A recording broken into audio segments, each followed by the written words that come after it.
जी तो दोस्तों, मैं हूं सुहेब चौधरी और आप देख रहे हैं मेरा और आपका YouTube channel real entertainment TV. आज की ये वीडियो बहुत ही जबरदस्त होने वाली है क्योंकि आज हमारे साथ एक ऐसी शख्सियत मौजूद है, एक पॉलिटिकल साइंटिस्ट मौजूद है जो कि इंडो पाक रिलेशन के ऊपर बहुत ज्यादा ग्रिप रखते हैं, जो कि हिस्ट्री को बहुत बेहतर तरीके से जानते हैं। मैं उम्मीद करता हूँ कि आपको आज की ये वीडियो बहुत ही पसंद आएगी, इनकी बातें बहुत पसंद आएगी। अस्सलाम वालेकुम सर। है गाइस, कैसे आप लोग? उम्मीद करता हूँ स्वस्थ होंगे, मस्त होंगे। आज का हमारा टॉपिक है कि हिंदुस्तान और पाकिस्तान के रिलेशन के बारे में हम वीडियो देखने वाले हैं। Video original video Suhaib Chaudhry ji का है। वीडियो अगर ओरिजिनल देखना है तो वीडियो का लिंक नीचे डाल दूंगा, जाके देख सकते हो। अगर अभी तक वीडियो को लाइक और चैनल को सब्सक्राइब नहीं किया तो प्लीज़ वीडियो को लाइक और चैनल को सब्सक्राइब जरूर कर लीजिए कि हम आप लोगों के लिए इसी तरह का वीडियो ओरिजिनल लाते रहते हैं। और हम मिलेंगे वीडियो के अंत में, तब तक आप लोग वीडियो को मज़ा लीजिए। वालेकुम सलाम। सर मैंने थोड़ा सा अपना तारुफ करवाया, आप अगर अपना नाम बताएं और थोड़ा तारुफ करवाएं अगर। देखिए जी, नाम तो मेरा जमशेद भट्ट है, जो मेरा सर्टिफिकेट पे है, मगर मैं ख्वाजा जमशेद इमाम के नाम से लिखता हूँ। बुनियादी तौर पे राइटर हूँ, फिक्शन राइटर हूँ, पॉलिटिकल एनालिस्ट हूँ, कॉलम वगैरह लिखता हूँ। बस यही तारुफ है। पॉलिटिकल एक्टिविस्ट हूँ। सर बड़ी मुश्किल से आज आपके साथ हमें मौका मिला कि आपके साथ बात करें। टाइम नहीं वेस्ट करेंगे, डायरेक्ट मुझे ये बताएं, इंडो पाक रिलेशन के ऊपर बात करेंगे और खास तौर पे ये बात कि हजारों साल मुस्लिम और हिंदू इकट्ठे रहे बरसगीर में। ऐसा क्या हुआ 75 साल पहले कि अचानक हम एक दूसरे के दुश्मन हो गए? टू नेशन थ्योरी आ गई कि भाई ये हिंदू के और मुसलमान इकट्ठे रह नहीं सकते, वही हिंदू मुसलमान जो हजारों साल इकट्ठे रहे। देखिए, ये बड़ा अजीब सा मामला है। बुनियादी तौर पे वो कहते हैं ना, इग्नोरेंस इज ब्लेसिंग। ठीक है। लाइल्मी भी बाज़-औक़ात नेमत होती है। 1000 साल तक किसी ने इनको बताया ही नहीं था कि आप दो अलग कौमें हो। 1000 साल बाद वो करैक्टर बरामद हुए जिन्होंने बताया कि नहीं नहीं, तुम दो अलग कौमें हो, तुम्हारा मजहब अलग है, तुम्हारा कल्चर अलग है, जीना मरना अलग है, एक का हीरो दूसरे का दुश्मन है, दूसरे का दुश्मन इसका हीरो है, आपका शादी ब्याह गमी खुशी हर चीज अलग है। तो बुनियादी बात यह है कि इसे दो कौमी नजरिए का नाम दे के कायदे आजम रहमतुल्लाह अलैह से जोड़ दिया गया, जबकि ये तो सर सैयद अहमद खान का बुनियादी तौर पर थीसिस था कि हिंदुस्तान में दो बड़ी कौमें आबाद हैं। और जब वो रसाला असबाब बगावत हिंद के वजूहात लिख रहे हैं कि भाई हिंदुस्तान में 1857 का ये मामला सारा क्यों हुआ, तो चूंकि अंग्रेज और हिंदू ये चाह रहे थे कि ये सारा मलबा मुसलमानों पे पड़ जाए, तो उस वक्त एक ही दानश्वर था जिसका नाम सर सैयद अहमद खान है।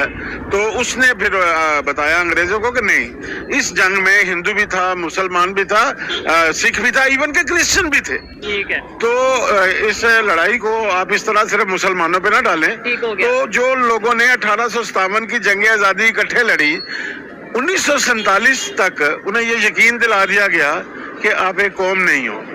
और मजहब की बुनियाद पर यह पहला इंसानी तारीख में तजर्बा किया गया कि मजहब के नाम पर कौम तकसीम हो गई। तो क्या ये तजर्बा कामयाब रहा आपके ख्याल से? नहीं, आप इसे कैसे कामयाब कह सकते हैं? जिनका जो बांग्लादेश आपसे अलहदा हुआ, वो उनका तो आपके साथ मजहब एक था, वो तो एक ही कलमा पढ़ते थे, हमारे साथ थे, हमारे मुसलमान भाई थे। इंडिया में भी तकरीबन नहीं, इंडिया तो चलो स्टेट है ना, एक वो सेकुलर स्टेट है या जो भी है, जो हमसे अलहदा हुए, those people who were the part of Pakistan, वो हमसे अलहदा क्यों हुए? वहाँ तो उस वक्त दो कौमी नजरिया कहाँ गया? ठीक है। उस वक्त लोग आपसे मुइशत की बुनियाद पे अलहदा हुए। अगर मुइशत एक घर में गलत हो जाए तो एक माँ और एक बाप की औलाद भी घर में दीवार खड़ी कर लेती है। ठीक है। तो कौम मजहब की बुनियाद पे नहीं बनती, मजहब की बुनियाद पे मिल्लत बनती है। पूरे यूरोप में जंग हुई, क्रिश्चियन ही लड़े ना आपस में, तो वहाँ तो किसी ने नहीं, वहाँ किसी ने नहीं कहा कि ये यार आप एक कौम हो तो एक सारा कुछ। नो, जर्मन अलहदा कौम थी, ब्रिटिश अलहदा कौम थे, बेल्जियम अलहदा कौम थी, इटली अलहदा कौम थी, ये सारे मजहब एक था, कौम एक ही थी। आप दूसरा ये देख लें कि फलस्तीन में, पाकिस्तान में आज भी हजारों लोग, लाखों लोग, करोड़ों लोग खलील जिब्रान को मुसलमान समझते हैं। ठीक है। अरब में आज भी मजहब की बुनियाद पे तफरीक नहीं की जाती। आज ये जो सऊदीया में नया सारा कुछ होना शुरू हुआ है, ऐसे ही है। तो वहाँ पे उन्होंने सबको इजाजत दिया कि यहाँ बिजनेस करें, काम करें, इवन वहाँ पे मंदिर बनते नजर आ रहे हैं, सारा कुछ हो रहा है ना। तो व्हाट इज दिस? बुनियादी तौर पे आपके दो कौमी नजरिए की निगेशन यहाँ तो 71 में बंगालियों ने कर दी, ठीक है ना? ठीक है। और आलमी सतह पे आप सऊदीया कह रहे हैं, आप कह रहे हैं कि हम اسرائیل کو مانیں گے نہیں. ٹھیک ہے, تو انہوں نے وہ اسرائیل کو بھی ماننا اور نہیں, جس کو آپ ہیرو مانتے ہیں اردوغان, 1948 میں ٹرکی نے مانا سب سے پہلے, 48 میں اسرائیل بنا, 48 میں ٹرکی نے اسے تسلیم کر لیا. ٹھیک ہو گیا. اور وہ ہمارے دوست ہیں, خود وہ تسلیم کر کے بیٹھے ہوئے ہیں, دنیا کی ہر فیسلٹی لے رہے ہیں. ٹھیک ہے. اور ہمیں ہمارے ہاتھ میں پرچم دیا ہوا مسلم امہ کا کہ یہ آپ نے سنبھال کے رکھنا ہے. اپنے بچے بھی قتل کرواؤ, انہیں جہالت میں دھکیل دو, انہیں بھوک سے مروا دو, وہ ہمارے بزرگ ایریاں رگڑ رگڑ کے ہسپتالوں میں بغیر علاج کے مر جائیں, مگر یہ تم نے جنگ بنا کے رکھنی ہے. جب آپ دنیا میں لوگوں کے ساتھ, دنیا امن کی طرف جا رہی ہے, آپ کو جانا پڑے گا, نو ڈاؤٹ. اور ابھی امن کی باتیں شروع ہونا بھی چاہیے, ہو بھی رہی ہیں. مجھے یہ بتایا, آپ نے بولا کہ خود انہوں نے ریلیشن بہتر کر لیے, خود انہوں نے اسرائیل کو ایکسیپٹ کر لیا اور ہمیں پرچم لہرا دیا, پکڑا دیا کہ آپ یہ کرو. دوسرے نمبر پہ آپ نے بات کی جہالت کی. ایکسٹریمزم کی بات کریں, وہ کب آیا یہاں پہ, یا اوور آل برصغیر میں ایکسٹریمزم کب آیا؟ دیکھیے, اگر آپ ایکسٹریمزم کی بنیادیں دیکھیں گے نا, میں برصغیر کی بات, میں سب کانٹیننٹ کی بات کر رہا ہوں, تو وہ 1707 میں اورنگزیب عالمگیر نام کا ایک شخص دنیا سے رخصت ہو رہا ہے, جو ایک آخری بڑا مغل بادشاہ تھا. ٹھیک ہے, اور 1707 میں ایک دوسرا کریکٹر پیدا ہو رہا ہے, اس کا نام تھا شاہ ولی اللہ. ٹھیک ہے, یہ پہلا شخص تھا جس نے ہندوستان میں ایکسٹریمزم کی بنیاد رکھی. ٹھیک ہو گیا, شاہ ولی اللہ. ہاں, اب ان کی کتابیں پڑھ لیں تو انہیں ہیرو مانتے ہیں, آپ کہہ رہے ہیں ایکسٹریمزم کی بنیاد رکھی. تو بات یہ ہے کہ آپ جس نے قرارداد پاکستان پیش کی, ایک فضل حق, جب ہم چھوٹے تھے تو اس وقت وہ ہیرو تھا. ایسے ہی ہے, ٹھیک ہے نا, ایسے ہی ہے. تو جس نے جگتو فرنٹ بنا کے وہاں سے کھانا خراب کیا بنگلہ دیش میں, مجیب الرحمان کون تھا؟ مجیب الرحمان غدار ہے یا ہیرو ہے آپ کا؟ ظاہری بات ہے, اب تو غدار کہیں نا, but he was the president of MSF east Pakistan nominated by Quaid Azam Muhammad Ali Jinnah. Muslim league کا مطلب وہ پریزیڈنٹ رہ چکے ہیں اس پاکستان کے. اور حسین شاہ سہروردی کون تھے؟